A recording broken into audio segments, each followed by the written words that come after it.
فرماتے ہیں کہ انہوں نے اپنے والد ماجد سے سنا انہوں نے کسی جن کو اپنے عمل تسخیر کے ذریعے بلایا تو وہ بڑی تاخیر سے حاضر ہوا اور کہنے لگا کہ جب حضرت شیخ عبد القادر جیلانی رضی اللہ تعالیٰ عنہ اپنی محفل میں واعظ کر رہے ہوں تو مجھے ہرگز نہ بلایا کرو۔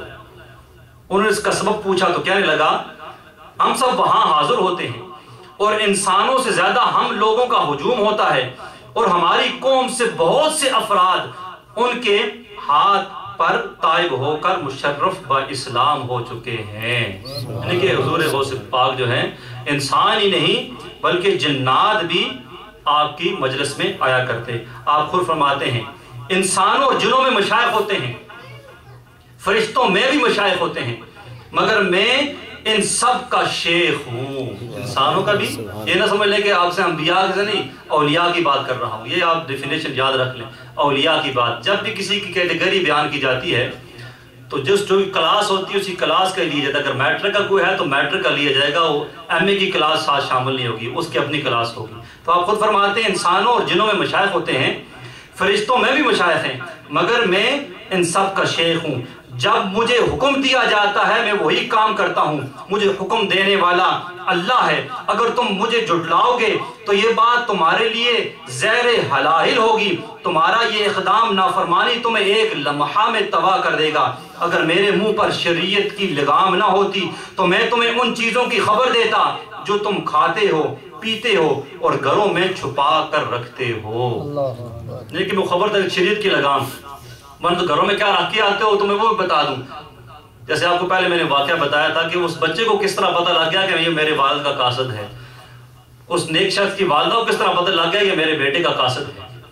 تو اس لیے آقا علیہ السلام نے فرمایا کہ اتقوا بفراست المؤمن فإنه ينظر بنور اللہ، کہ مومن جو ہوتا ہے وہ اللہ کے نور سے دیکھتا ہے، تو جب اللہ کے نور سے دیکھے تو اس کو کیا چیز نظر نہیں آئے گی۔ اب حضرت ابو نضر عمر بغدادی رحمۃ اللہ تعالیٰ علیہ آپ بھی فرماتے ہیں کہ ان کے والد محترم نے فرمایا کہ ہمارے سردار حضور شیخ عبد القادر جیلانی جب ممبر پر بیٹھ کر بات شروع فرماتے تو کسی کی ہمت نہ تھی کہ وہ سرگوشی کرے یا اپنی جگہ سے آگے بڑھ کر وسط مسجد میں جا سکے۔ نہ کوئی ادھر ادھر دیکھتا، نہ تھوکتا، نہ کوئی کھانستا تھا۔ آپ اہل محفل کے حالات کے عین مطابق کلام فرماتے۔ جب آپ خاموشی کا حکم دیتے تو ہر سمت سکوت چھا جاتا اور سانسوں کی آواز کے علاوہ کوئی آواز سنائی نہ دیتی تھی۔ جب حضور غوث اعظم بیان فرماتے تھے تو میں نے کہا بہت بڑا مجمع ہوتا، لیکن جب آپ بیان کرتے تو کوئی اپنی جگہ سے ہلتا بھی آئے تو بیان بڑا سے بڑا موبائلوں کو انسان تھکتا ہے تو ادھر ہوتا ہے، دیکھتا ہے ادھر، لائٹوں کو دیکھتا ہے تب دیکھتا ہے۔ لیکن حضور غوث پاک جب بیان کرتے اتنے ہیبت و جلالت ہوتی ہے آپ کی کہ جتنے مجلس میں لوگ ہوتے، شرکاء ہوتے، وہ سامنے اس طرح کوئی ادھر دوکتا نہ کوئی دیکھتا نہ ادھر ہلتا، جو سرا کانسنٹریٹ کرتا حضرت کے بیان پر۔ اور جب آپ فرماتے کہ خاموش ہو جائیں تو فرماتے ہیں سوائے سانسوں کے اور کوئی آواز سننے کو نہیں ملتی، سانسوں کی صرف آواز آتی ہے۔ اب یہاں ایک اور آپ کی کرامت بیان کر کے اس کے بعد بیان ختم کرتے ہیں، اور بہت عظیم الشان کرامت ہے۔ جتنی کرامات حضور غوث پاک رضی اللہ تعالیٰ عنہ سے کتابوں میں منقول ہیں اتنی کسی اور ولی سے نہیں ہے۔ اور یہ یاد رکھیے حضور غوث پاک آپ اولیاء کے سردار ہیں۔ ابو مظفر حسن نامی ایک تاجر نے حضرت سیدنا شیخ حماد رحمۃ اللہ تعالیٰ، شیخ حماد آپ کے استاد بھی ہیں حضور غوث پاک کی، شیخ حماد رحمۃ اللہ تعالیٰ کی بارگاہ میں حاضر ہو کر عرض کی حضور میں تجارت کے لیے قافلے کے ہمراہ ملک شام جا رہا ہوں، آپ سے دعا کی درخواست ہے۔ سیدنا شیخ حماد رحمۃ اللہ تعالیٰ نے فرمایا تم اپنا سفر ملتوی کر دو، اگر گئے تو ڈاکو تمہارا سارا مال بھی لوٹ لیں گے اور تمہیں بھی قتل کر ڈالیں گے۔ وہ تاجر یہ سن کر بڑا پریشان ہوا، اسی پریشانی کے عالم میں واپس آ رہا تھا کہ راستے میں حضور غوث اعظم علیہ رحمۃ اللہ اکرم مل گئے۔ پوچھا کیوں پریشان ہو؟ اس نے سارا واقعہ کیا سنایا۔ آپ رحمۃ اللہ تعالیٰ علیہ نے ارشاد فرمایا پریشان نہ ہو، شوق سے ملک شام کا سفر کرو، انشاءاللہ عز و جل سب بہتر ہو جائے گا۔ چنانچہ وہ قافلے کے ساتھ روانہ ہو گیا۔ اسے کاروبار میں بہت نفع ہوا۔ وہ 1000 اشرفیوں کی تھیلی لیے حلب پہنچا۔ اتفاقاً وہ اشرفیوں کی تھیلی کہیں رکھ کر بھول گیا۔ اسی فکر میں نیند نے غلبہ کیا اور وہ سو گیا۔ نیند میں اس نے ایک ڈراؤنا خواب دیکھا کہ ڈاکیوں نے قافلے پر حملہ کر کے سارا مال لوٹ لیا ہے اور اسے بھی قتل کر ڈالا ہے۔ خوف کے مارے اس کی آنکھ کھل گئی، گھبرا کر اٹھا تو وہاں کوئی ڈاکو وغیرہ نہ تھا۔ اب اسے یاد آیا کہ اشرفیوں کی تھیلی اس نے فلاں جگہ رکھی تھی۔ فوراً وہاں پہنچا تو تھیلی مل گئی۔ خوشی خوشی بغداد شریف واپس آیا۔ اب سوچنے لگا پہلے غوث اعظم رحمت اللہ کے پاس جاؤں یا پہلے شیخ حماد رحمت اللہ کے پاس جاؤں۔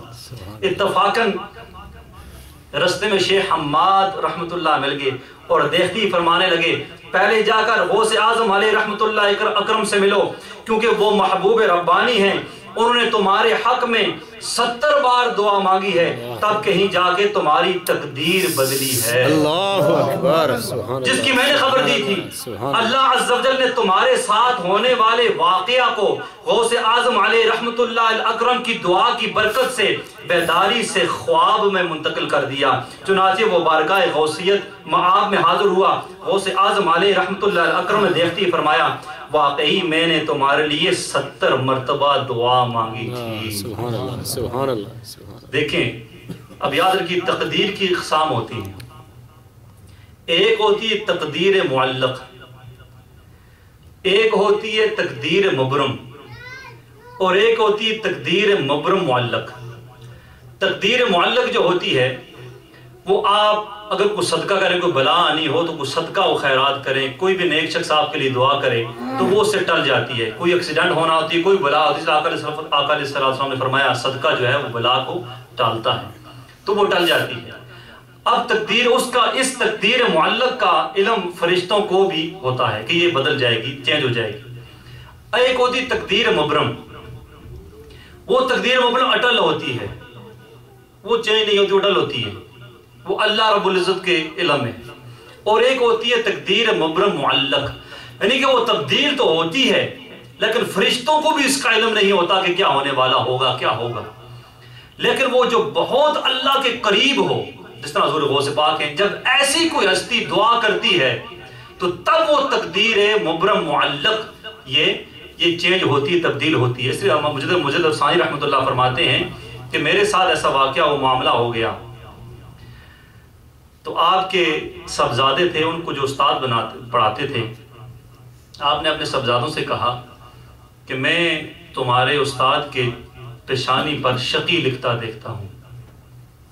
تو آپ کے صاحبزادوں نے کہا حضور آپ دعا کریں کہ مطلب ہے کہ وہ ان کی شقاوت سعادت میں بدل جائے۔ فرماتے ہیں میں نے دیکھا عرش تک دیکھا، وہاں تک اس کے پیشانی پہ شقی لکھا ہے۔ پھر حضور فرماتے ہیں مجھے میں پریشان ہو گیا، میں نے جب کتاب پڑھا تھا کہ حضور غوث پاک کی دعا سے ایسی تقدیر مبرم معلق چینج جاتی ہے، تو پھر میں نے دعا گریہ ازاری کی، تو حتیٰ کہ اللہ رب العزت نے میرے لیے وہ دروازہ بھی کھول دیا۔ تو پھر فرماتے ہیں کہ میں نے عرش اوپر جو لکھا ہوتا ہے وہاں جا کے اللہ سے ریکویسٹ کی اسپیشلی، تو تب جا کے شقاوت کو سعادت میں تبدیل کیا گیا۔ تو جب اللہ کا بہت قریبی جو ہوتا ہے، بہت قریبی، تو جب وہ دعا کرے تو وہ تقدیر مبرم معلق پھر وہ تبدیل ہو سکتی ہے۔ اللہ عز و جل سے دعا ہے کہ اللہ عز و جل ہمیں حضور غوث پاک کا فیضان عطا فرمائے، اور اس فیضان کے طفیل ہمیں ولایت کا ایک ذرہ عطا فرما دے۔ ہمارے آنے والی نسلوں میں بھی جو ہوں، اس طرح ہم حضور غوث پاک کے گیت گاتے ہیں، قیامت تک ہماری جو آنے والی نسلیں ہوں وہ سارے حضور غوث پاک کے غلام ہوں، اور ہم میں یا ہمارے قیامت تک آنے والی نسلوں میں کوئی بھی کو جو ہے وہ بد ادب نہ ہو۔ کیونکہ ایک واقعہ اس بے ادبی کا آپ سماعت کرتے جائیں، کیونکہ حضور غوث پاک کی شان آج کل تو ایسی سی باتیں کرتے ہیں نعوذ باللہ نعوذ باللہ کہ بندہ بلیو نہیں کر سکتا کیا ہوتا ہے۔ چنانچہ لکھنے والے کون ہیں؟